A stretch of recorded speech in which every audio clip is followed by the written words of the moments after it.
Ding ding ding ding ding ding ding ding.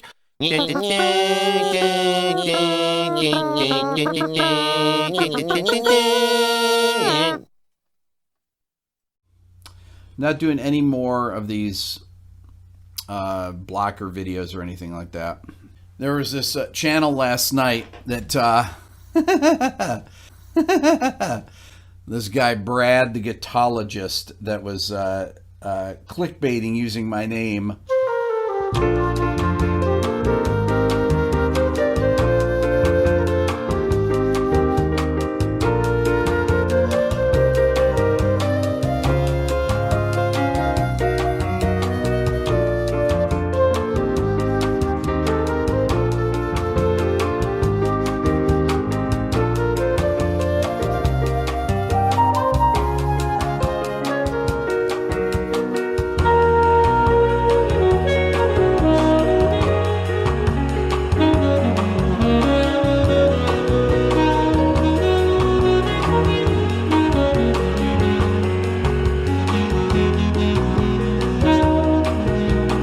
Trying to make a point that I'm not fighting hard enough against these labels or something, and he was doing it just to get views, and he has some bogus argument. Today's video is sponsored by the Songwriting Inspiration app. With Song, you can quickly organize over 6,000 guitar chords into major and minor keys and start writing more sophisticated, harmonically rich songs. Save your lyrical ideas and record quick melodies right inside the app to stay organized. Check out the Songwriting Inspiration app today. Links in the description.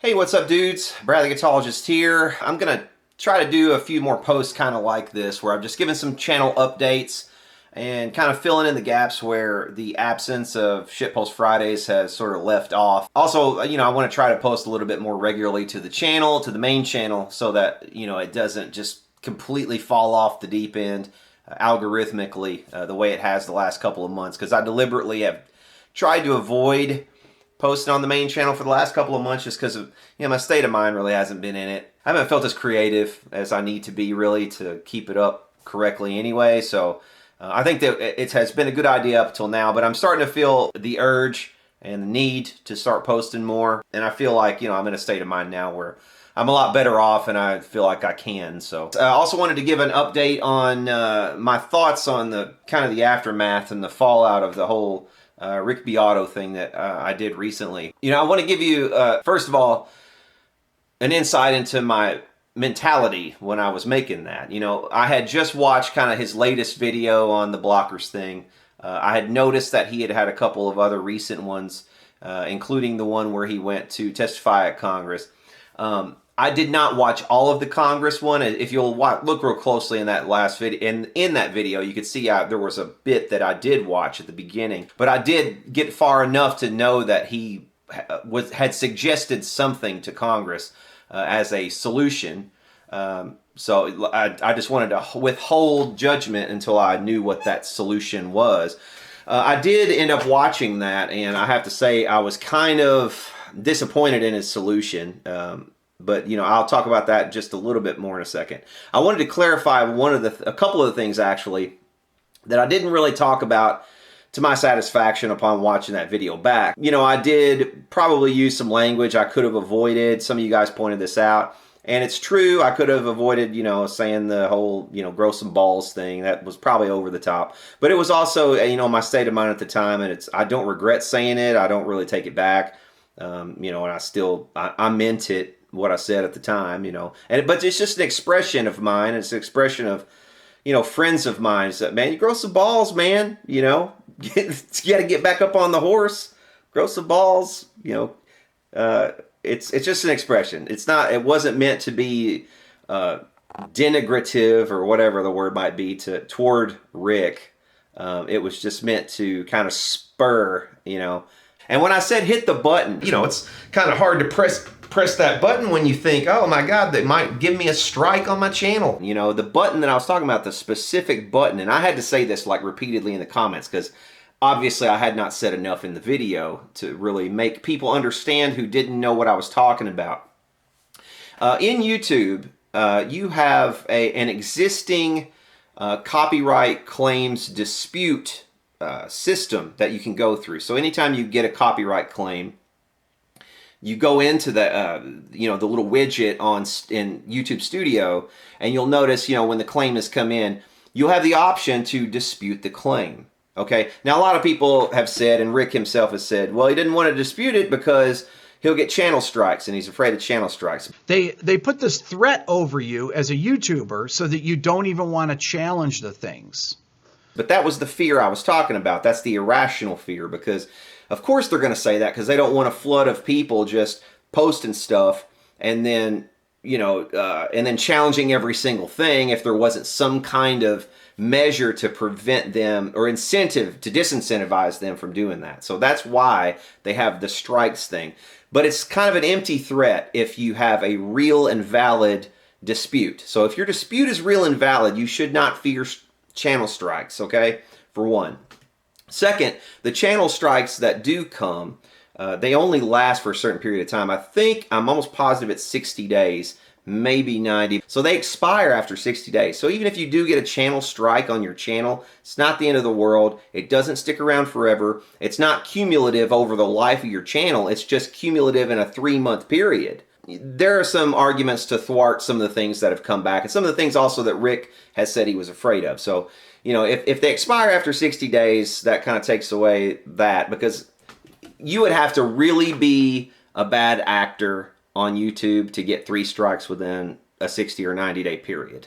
Even if it's 90 days, you would have to be a really bad actor to do that, I think. And you'd have to be pretty stupid too, because why would you dispute if you had a strike already? Why dispute the next 2 within the 90-day period? Just wait till the expiration of the 1 strike and then come back and make the dispute the next time. That made sense to me. But anyway, the button that I was talking about, back on that situation. So here's what happens whenever you lodge a dispute, okay? I'll kind of walk you through the steps sort of one at a time. When you click the dispute claim button, okay, to dispute the claim, it basically says, disclaimer, you realize that this could result in a channel strike if you proceed, yada, yada, yada. So yeah, you want to proceed. Then what it does is it gives you a form that you can fill out, and it gives you it tells the precise grounds upon which you're disputing this claim against you, okay? And one of those options is fair use.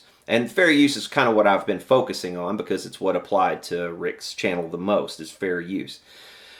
I would argue that fair use is something that would cover him in almost all the cases that he's talked about previously, because they're all in the course of him teaching something, okay? And this also is something that applies majorly to so many guitar channels, because you get all these people who are teaching songs who get these copyright claims, and they're bunk claims really at the end of the day, because they are claiming this stuff, or sometimes even blocking it when it's obviously fair use. It's somebody who is teaching this song. The work is transformative in nature. That's one of the things that it has to be, is transformative. So that means you aren't just copying the whole song and then at the end of it talking about it. That's not while that is transformative, it's probably not going to hold up in court, because you really need to have the whole thing transformative. So if you're stopping something, talking about it, playing a little bit more of it, talking about it, even teaching to it, that is a transformative work, quite arguably. Rick said that he told the Senate subcommittee when he went there that he thought his own work was not fair use.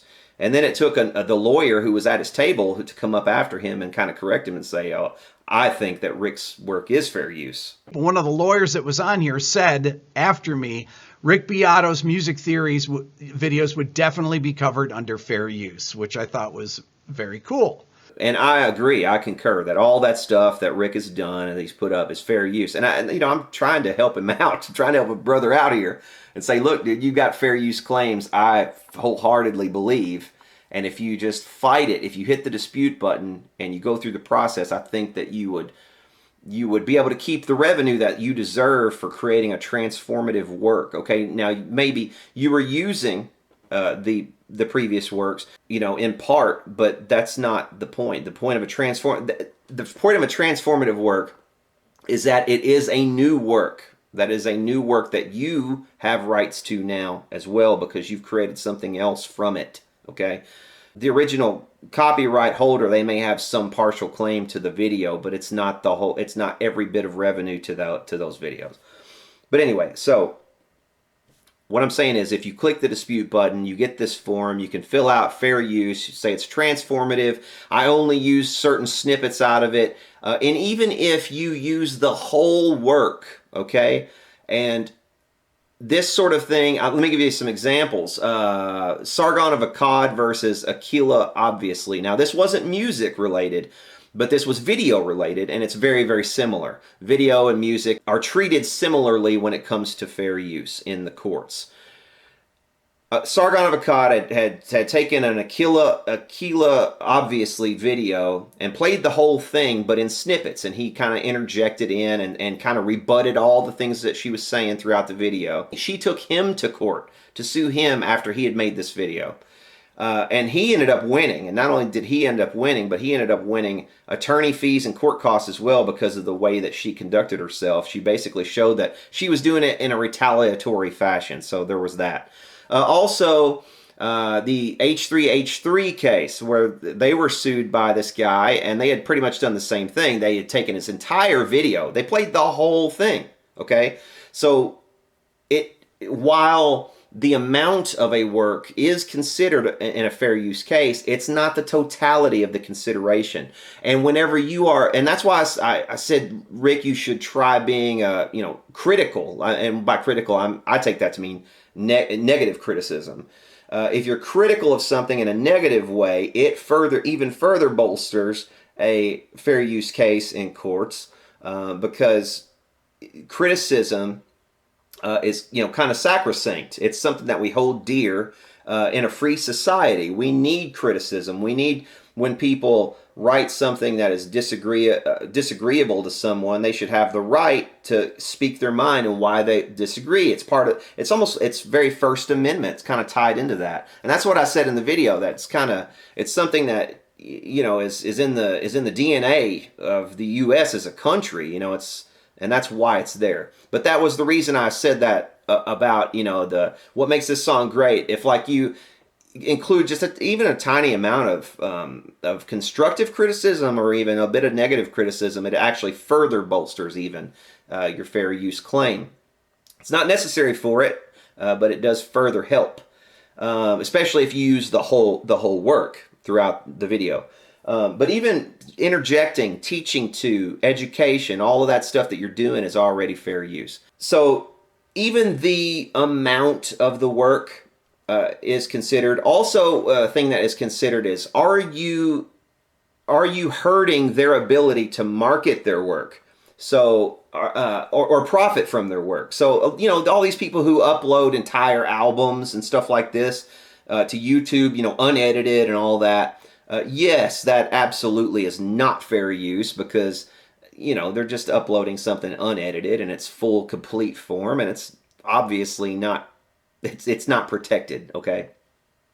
Likewise, if you do see these reaction videos where they don't stop and interject things and critique things and pull out stuff to talk about, whether it's the lyrics or whether it's the music or whatever, or even the reactions, it's not going to be a transformative work if they don't do that enough, most likely. Now, if they play the whole thing and then only comment at the end, again, I don't think that's going to be considered transformative enough, and it may be that a court would view that as, it's not transformative enough, and also they have infringed upon the market or the ability of the original copyright holder to exploit that work in the marketplace. So that's another big thing that when you fill out this form, you have to mention these key points. I feel like my work is transformative. It uses only X amount of the complete work. And if it does use the whole thing, I did it for the purpose of education. I feel this does not infringe upon the original copyright holder's ability to market this work. On the contrary, I think my work bolsters his ability to market his work. And you can cite some cases, such as the case of Phil Collins that you talked about. You can cite that right there in the widget too. You can do that right there. But anyway, you fill this whole thing out, you hit submit, you hit the button, yeah, I'm challenging this, I'm disputing this. Then you wait. They have like 30 days to respond, and most of them will wait the whole 30 days to respond. In the meantime, the video stays up. And anything that's made from the video, it's monetized, anything that is made is put into an escrow account by YouTube. So YouTube is out of this. They're hands off. They're just basically sitting back saying, hey, you guys work this out, and they're giving you an ability to talk directly to the copyright claim holder. So eventually they're going to respond. They're going to respond one of two ways. Either they're going to deny the claim, which they do in probably 90 to 95% of the cases, I think, or they're going to release it. They're going to release their claim, in which case you will get all of the money that was held in escrow for the video, and your video stays up. So that's win-win, right? If they deny your claim, at this point, you have yet another option. You have an appeal, okay? So you can appeal a second time. And again, the appeal is going to go back to them again, and you could say, look, MFer, I stand upon my rights here. This is absolutely fair use. I will not back down, okay? You basically repeat the same thing that you said again in the appeal. Then they'll come back again. Yeah, I think they got another 30 days even to come back yet again. And I think they do this because, they know some people are going to drop out at each stage. Some people are going to say, I'm out of this now. You can claim fair use on these things. I have some friends that are YouTubers that claim fair use, and almost all of them are denied because ultimately it's the labels that are deciding this, okay? And they'll kind of back down, and then they'll basically keep the revenue potentially for videos that they don't deserve it on. Eventually what happens is, after the second time, you can say, appeal yet again. And YouTube then kind of steps in and says, okay, you guys haven't worked it out yet. And they kind of turn to the claimant and they say, all right, look, you show us that you are going to sue this person, shit or get off the pot, basically. Show us proof that you're suing them. Show us the letter from the lawyer or whatever where you're going to sue them, take them to court. Or we're going to reinstate this video and we're going to, take the strike off, which they just applied. After the appeal, if you lose the appeal, that's when they put the strike on. Okay, you don't get a strike until that point. So that's when you get the strike, but you have another form of appeal after that. It's a little bit harder to do, and sometimes the case where it actually went all out for me all the way, I did not even see the place where I could click for a while. I had to go to the help desk basically through YouTube. It says, hey, this is supposed to come up where I can go through this. They had to help me find how to do it. So they make it hard for you. It's not easy. But it's easier than, traveling all the way to Washington, D.C., But this is the way that you dispute these things. You have to see it through to the end. So I think I was just bad at explaining exactly what I was talking about when I said you have to grow some balls and you have to press the button. The press the button thing in particular is what I maybe didn't explain enough and people didn't understand enough. So when I was saying that, Rick, you're not fighting these things, and you guys were like, he is fighting these things. He's going to the Senate. Well, here's what you have to understand about the U.S. Congress, okay? I'm 42 years old, so I've seen enough politics in my lifetime to know how things operate, and I'm sure a lot of you guys have too. Usually the Senate, if they're holding hearings like that, those people have already decided what they're going to do, and 9 times out of 10, it is not in the favor of your average guy. It's probably going to help out the corporations, and Rick even said this. Unless Congress does something, which I'm not going to hold my breath on. But he even agrees on that point. So it's probably fruitless to have gone to the Senate, and that's, what else are you going to say about that? Also, the thing that he suggested when he did testify at the Senate, I was kind of aghast by, to be quite honest, because what he suggested was that they create some kind of whitelist. I'd like to propose what I call a fair use registry where one could get a certification as a good actor, similar to Twitter's blue check mark. Maybe you pay a small fee each year to maintain the database and people to run it. Basically, people who can afford to get on this whitelist, you pay an annual, I don't know, you pay to get on it, and you kind of prove that you're a good actor, and then you can stay on it as long as you pay a fee. for the administration of it, and you're on a whitelist at that point. And I just don't see that really as being fair, for one thing. To have to pay to be on this whitelist, so it gives you kind of preferential treatment. It makes a little bit more sense to me and seems more fair to just dispute claims as they arise. And that just seems like logical. It seems fair. It's one of the few things, in fact, I think YouTube has gotten right. That I don't praise YouTube on a lot of things, but this is one of those cases where I think YouTube has really gotten it right. And I probably didn't realize this early enough, that this was, you know, the claims form that they have set up is actually pretty fair. It's fair to both parties. They kind of stay out of it. They let you guys duke it out. They give the claimant a chance to have his say in court even, and to keep the video down if they're going to take you to court. But they also give you a chance to prove that you are using this fairly. And if they're not willing to take you to court, then to YouTube, that's proof enough. That's proof enough if they're not taking you to court. All right, guys, that'll do it for now. I hope you enjoyed this video. If you have, hit subscribe down below, and we'll see y'all later. Like, he gets on there and he tries to tell me about YouTube and copyright strikes. You got your opinion, Brad. You got your own channel. Say your opinion on your own channel. Tony, Brad's going through bad times. Everyone's going through hard times now. Who cares?